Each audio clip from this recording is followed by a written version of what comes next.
Hello Food Box family, my name's Bianca and today we're gonna go over what we got in this week's Food Box bag and we're gonna do a simple recipe. So first, let's go ahead. As usual, we have our weekly recipe in there with a couple of nutrition ed handouts. This week you got your choice of turnips or radishes. We got Boston lettuce, cherry tomatoes, beautiful Tuscan kale, love it. We got golden beets, depending on your size. You may have received a large one, a few small ones, that's okay. We got some Cortland apples in here, red onions, and lastly, our star of the week, our delicata squash.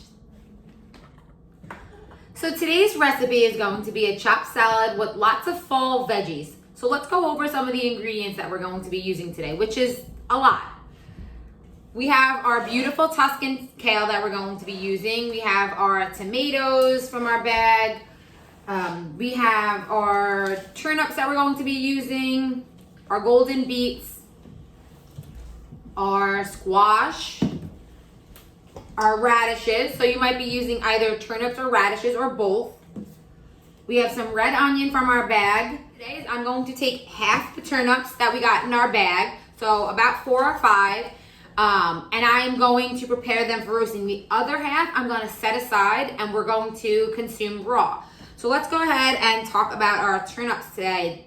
They are attached with these beautiful greens up top. These are so tasty, so amazing. So we are going to cut the tops off and we're going to set those aside because we are going to use them for another recipe. These are delicious, sauteed with a little bit of oil, a little bit of garlic. You can cook them with any other green vegetables or you can just cook them on their own. Do not throw the tops away. They are delicious, I promise. You can roast them whole to big chopped pieces. Again, this is just all preference on how you'd like it. My biggest recommendation would be to keep things relatively the same size. So when they're roasting and cooking, they're cooking evenly. So we're gonna do the same thing with our radishes. We are going to take about half our bunch. We're gonna cut off our radish greens, the tops, because again, they are beautiful. They can be used for cooking in a nice saute. You can throw them. I often, if I'm kind of at a loss and don't know what to do with them and they might be going bad, I throw them into a nice soup. So not many folks know that you can roast radishes or cook them. They are delicious cooked. They take away some of that spice and bite that a radish has if you're not, if you don't love that about a radish. Again, we're cutting it into similar shapes so it all cooks evenly. Going to process out this other guy. If you got a large one, I would recommend probably roasting that big one by itself just because it's going to take longer than your other veggies. Or you can just chop it up and then this way everything's all the same size. So we're going to go ahead and, oh, look at the color of these beets. These are beautiful. They're beautiful. All right. But what we're going to do today is I cut off both tops to work with the flat surface. And I'm going to go ahead and take my knife very carefully because squash is very tough to cut. This is a pretty soft one, so it shouldn't be too hard. Just my knife back and forth. There we go. And so the inside's got these beautiful seeds in there. So we are going to get all those seeds out. Now you can set these aside if you'd like. You can roast them later on. And then we're going to go ahead and chop them into relatively the same size as our other items.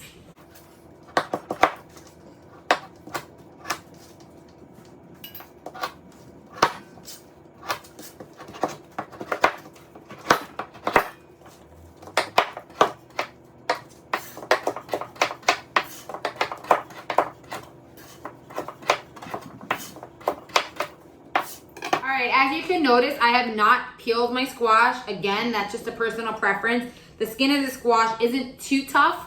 Have all of our chopped veggies. They can all go on the pan together because they're relatively the same size. I preheated my oven to 350. You can roast a little bit higher. I prefer a little bit low heat and then it goes a little bit longer. Take some olive oil. You guys can use vegetable oil if you prefer.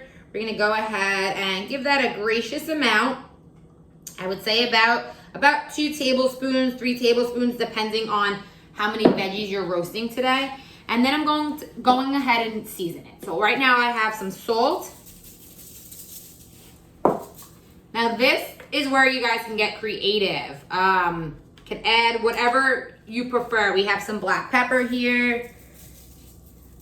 I'm gonna keep it pretty simple. I'm only adding about 4 seasonings here. So we have some garlic powder.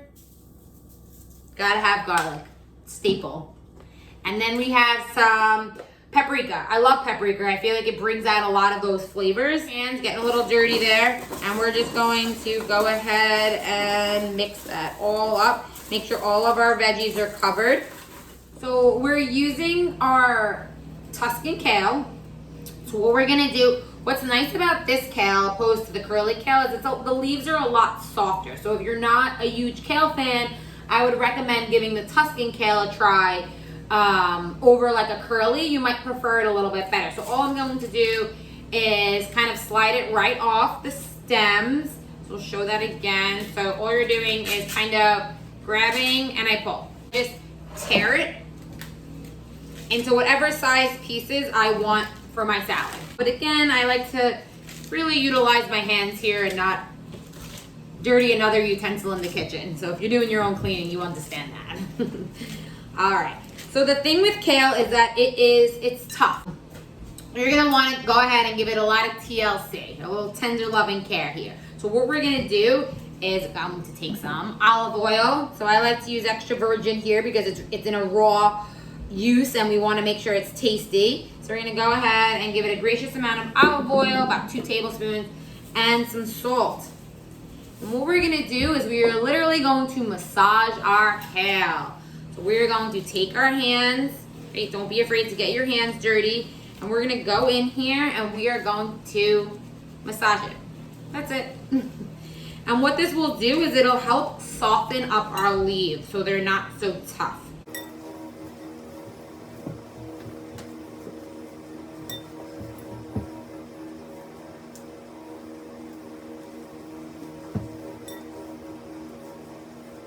Our Boston lettuce. So again, I'm just tearing with my hands. You can of course chop it up, but we're gonna add in our Boston lettuce. I mentioned we're using the cherry tomatoes, so you can slice them in half if you'd like with these. Super simple, make life easy as I like to throw them in whole. Oh, beautiful, add some color there. Then we're gonna add in our raw turnips, right? And we're gonna add in our raw radishes. So again, we're gonna go ahead and cut off the bottoms of them. And then we're gonna cut off the tops and we are gonna set the tops aside for cooking. Now, the radishes and turnips do have a little bit of bite to it, so when I'm adding them to a salad raw, I like to particularly cut them pretty thin. So we're going to add some fresh red onion. I am going to make some slices here.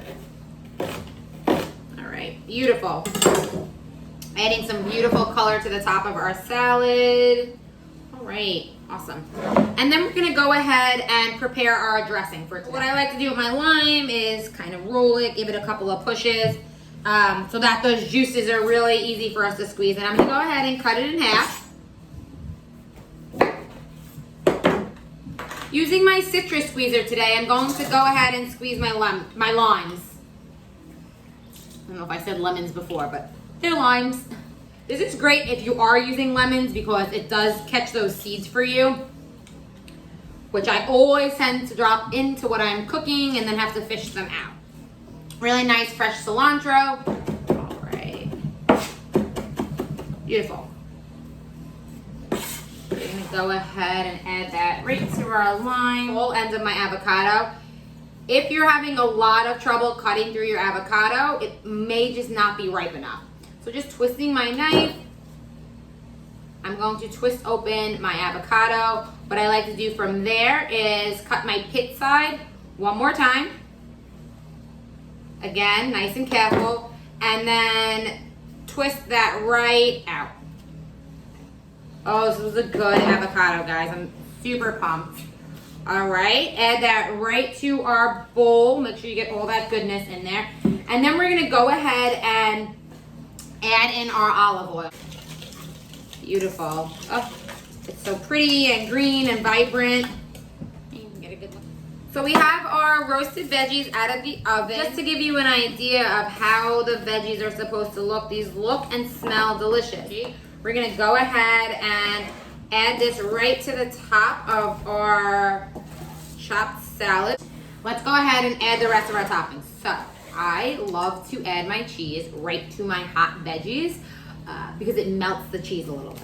So go ahead and shake on a little or as much as you want of that. And then we have our beautiful green dressing here. We're gonna add in, make sure we get all of that deliciousness in there. All right. Beautiful. So we have our gorgeous, hearty, chopped fall salad. A really easy alternative option for this chopped salad would be the grain bowl. So today we're going to talk quickly about different kinds of grains. So using whole grains, things like brown rice, quinoa, barley. Today we're using something called farro. So F-A-R-R-O. Typically you'll see this used in Mediterranean cooking. You can find this in any grocery store. Normally it's right around it's in the rice section. And what I love about farro is that it has 6 grams of protein and 5 grams of fiber in there. So it's a really hearty whole grain. So today that's what we're gonna use for our grain in our grain salad. So all we're gonna do is, I have 2 cups of cold water measured out, and we're gonna add that to a small saucepan. And then we're gonna soak about a cup worth of our farro. So once it's soaked for about 10 minutes or so, not very long, we're gonna drain out that water and we're going to add that to our saucepan. We're gonna give it a stir, and we're gonna add a pinch of salt, and we're gonna let this cook for about 20 to 25 minutes. Again, checking on readiness as you go. So we have about a cup of our farro already cooked. So this is how much you'll get out of it. Again, just like your typical grains, it sort of doubles in size. So we're gonna take this chopped salad and we're gonna make it a grain bowl. So we're gonna go ahead and add that farro right to the top. And we're also gonna step it up a notch, so it's a little bit different from your chopped salad. And we're gonna add in about half a cup of chickpeas. So I'm using chickpeas today. You can use any bean that you like, black bean, kidney. Thinking always about my plate, guys. 5 of our food groups in here: our vegetables, our fruits, our dairy, our grain, and of course our protein. Wonderful, guys. So I hope that you try these recipes at home. I hope you enjoy them as much as I have. Thank you.